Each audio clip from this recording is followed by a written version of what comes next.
Hello and welcome to the Fulhamish Quick Take with me, Dan Cooke, coming to you from Knutsford Services on the M6 southbound. Liverpool 4, Fulham 3. What a bonkers game of football we've all just witnessed. Completely unbelievable and still really coming to terms with it. And I think it will take me quite a long time actually to come to terms with the emotional damage that this afternoon has caused. It was an epic, and Fulham were magnificent and played their own part in what was just the most fantastic game of football, which saw four unbelievable goals from Liverpool, some staunch, fantastic defending at times from Fulham, and some great moves put together on the attack by us as well. But to lose it in the way that we did was absolutely agonising, and it's going to take a long time to recover from this one. Coming into it, I think expectations were low. You know, we've not been at our best this season. We all know that. Off the back of that win against Wolves, there was maybe a bit of hope. But Liverpool are unbeaten at home this season and are looking to be closer to the Liverpool and Klopp team that we have known in past years. Going into it was great to see Kenny Tete back in the starting 11, finally, after his injury problems.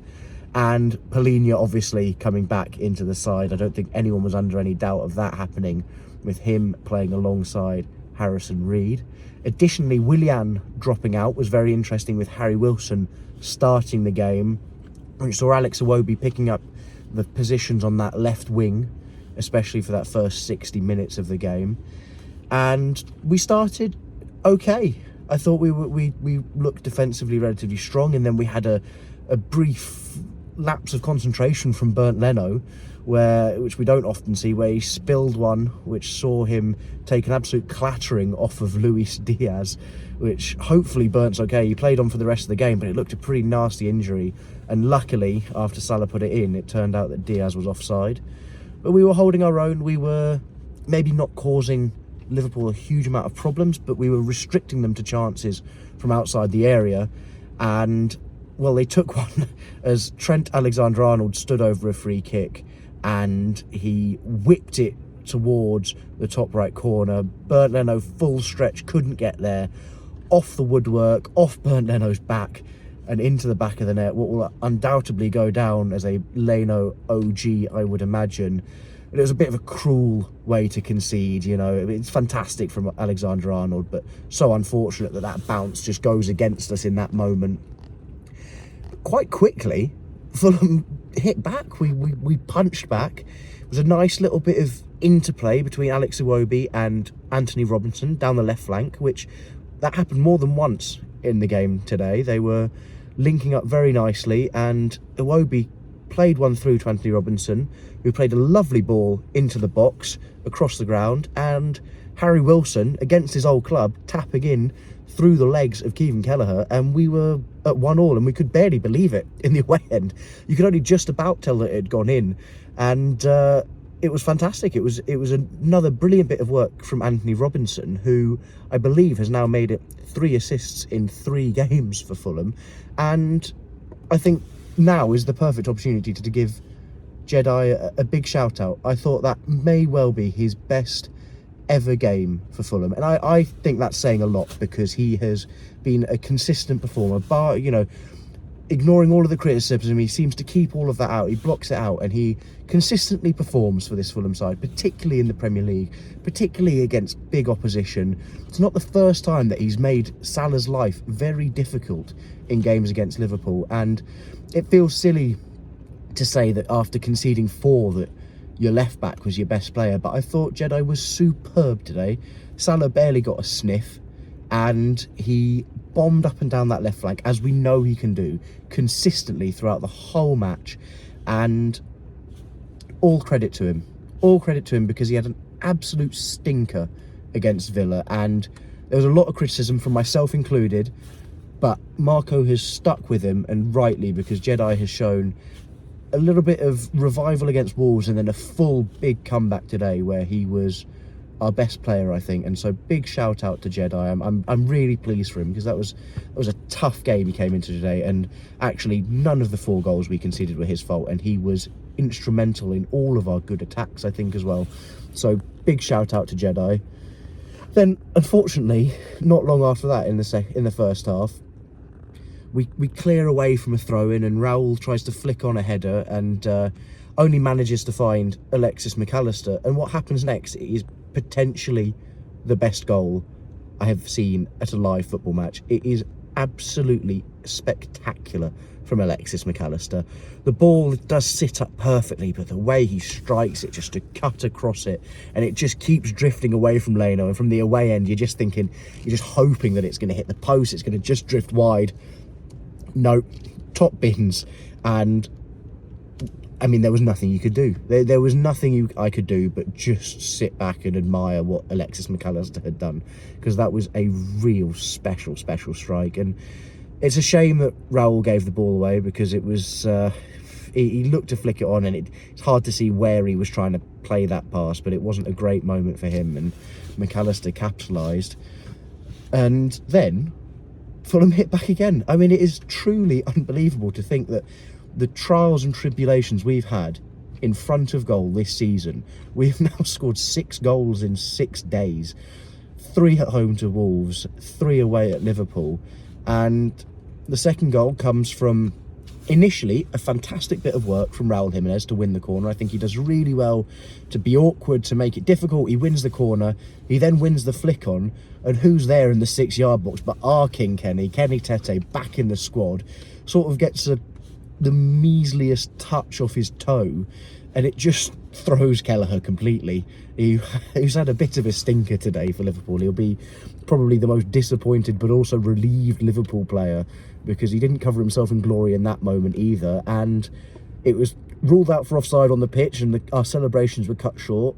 And then the VAR decision took longer and longer, and you always think in those moments when the VAR decision takes forever that you might be about to see something turned over, and so it proved, as the referee did the little signal for the VAR and pointed to the halfway line, and there was pandemonium in the away end again, and Kenny Tete had got it to 2-2, and great to see him score on his return to the team. It's, you know, he's not the most frequent of scorers for Fulham, but he loves it when he does. He's a player that really loves being on the pitch and being influential, so really good to see that.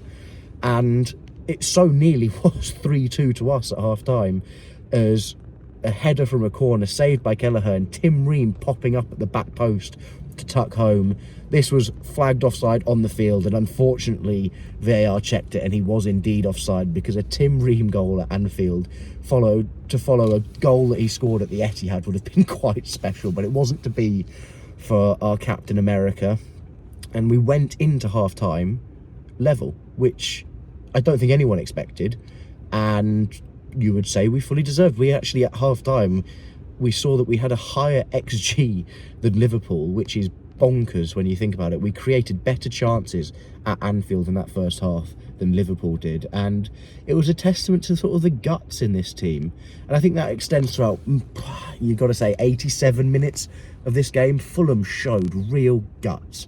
We just puffed it out, and at times it almost felt like there wasn't a huge amount of like a defined game plan. It was sit deep, be resolute, try not to give their wingers too much time, don't let Mo Salah cut inside from the right, don't let Luis Diaz cut inside from the left, and just keep them at arm's length, and then try and counter as quickly as possible.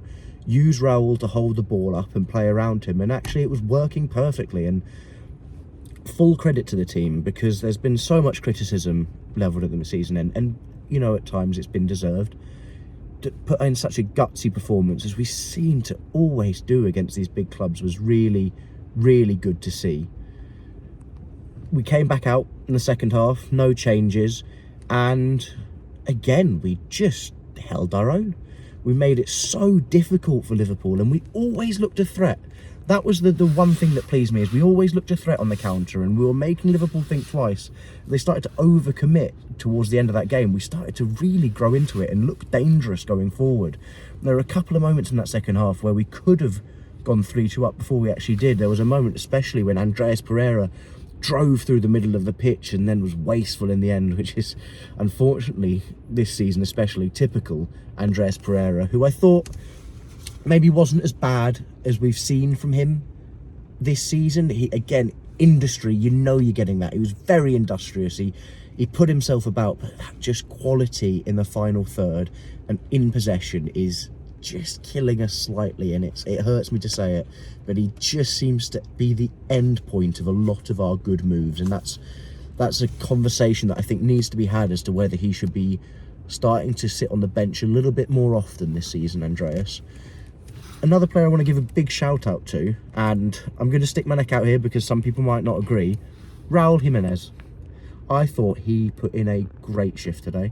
I think that was his best game in a Fulham shirt, and I know that's not saying much, but it's something. That's now a goal away at Villa Park and a really gutsy, dogged performance up top at Anfield. He made life difficult for Virgil van Dijk. He won 3 or 4 headers against Van Dijk, which I think is impressive. He linked play quite well. I think that was a fine performance.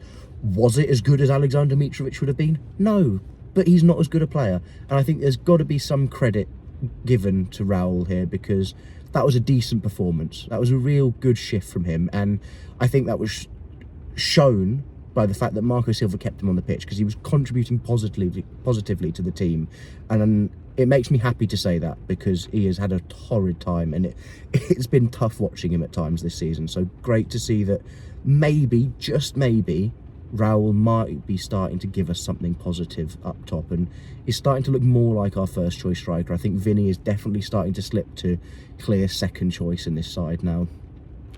And then, as we entered the last 15 minutes of the game, Tom Cairney, off the back of his wonderful performance against Wolves, found himself down the left wing on the edge of the box, and I wasn't confident there was much on.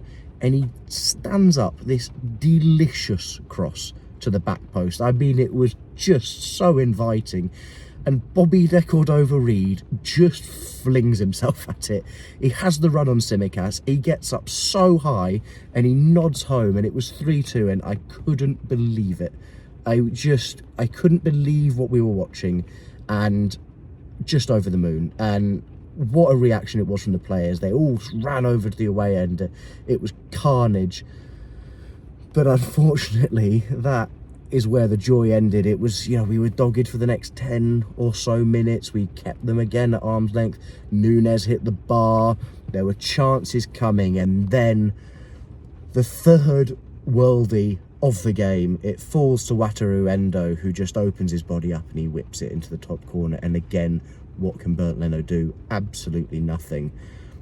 And a minute later, Trent Alexander-Arnold gets his second. It was a great performance from Trent today as well. You saw his quality on the pitch. A player I really do like and admire. I thought he was superb. And he hammers one home from the edge of the box to finish off 4 very ridiculously good goals from Liverpool. I do think maybe we've got to be asking questions of,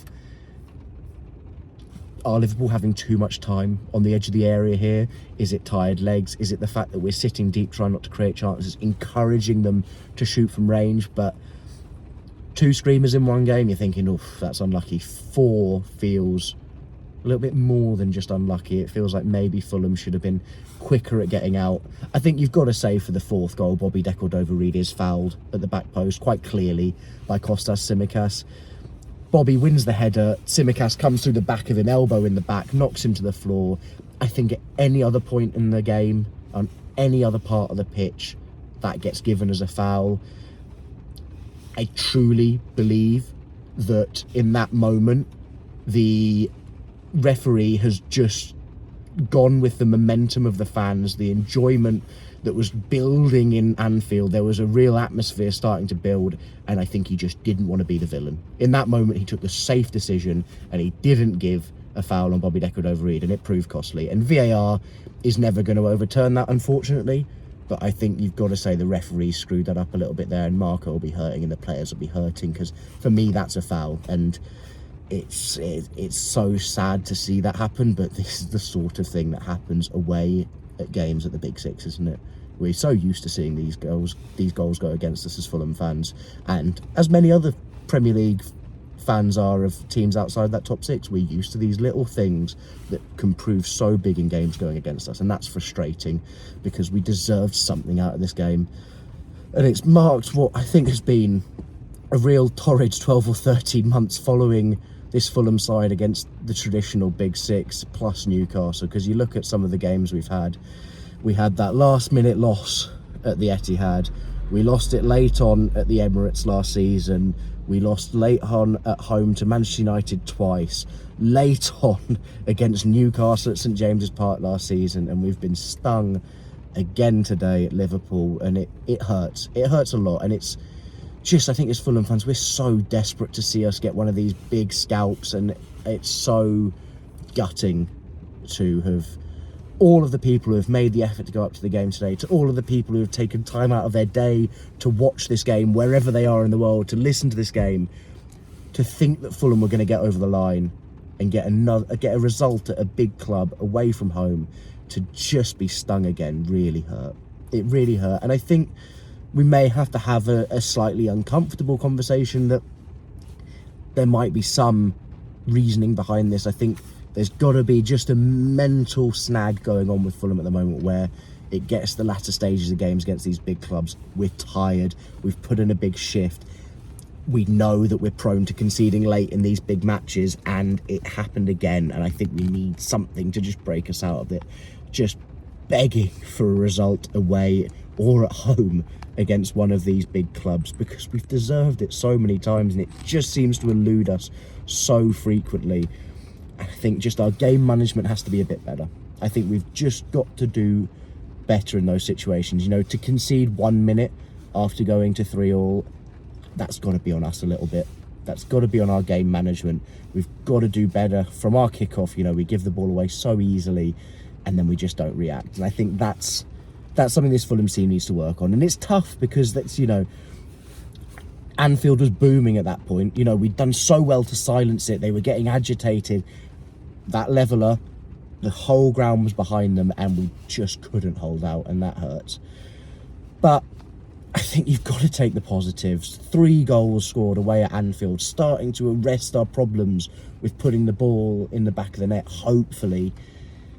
And we've got an opportunity on Wednesday night at home to Nottingham Forest, who lost to Everton this weekend, to get another 3 points on the board, to try and build up a bit of momentum again, to get ourselves going and just drag ourselves further up this table, because the performance we put in today was not the performance of a team that is going to be in any danger this season. But what's going to make sure that happens, and to make sure that we're well clear of it, is games like Nottingham Forest at home, where we should be turning up and taking 3 points. And if we play anywhere close to how we did today, I'm fully confident that we will. So fingers crossed. Have a good rest of the weekend. Enjoy the start of your week. And hopefully we're looking at 3 points after Wednesday night. Come on, you Whites.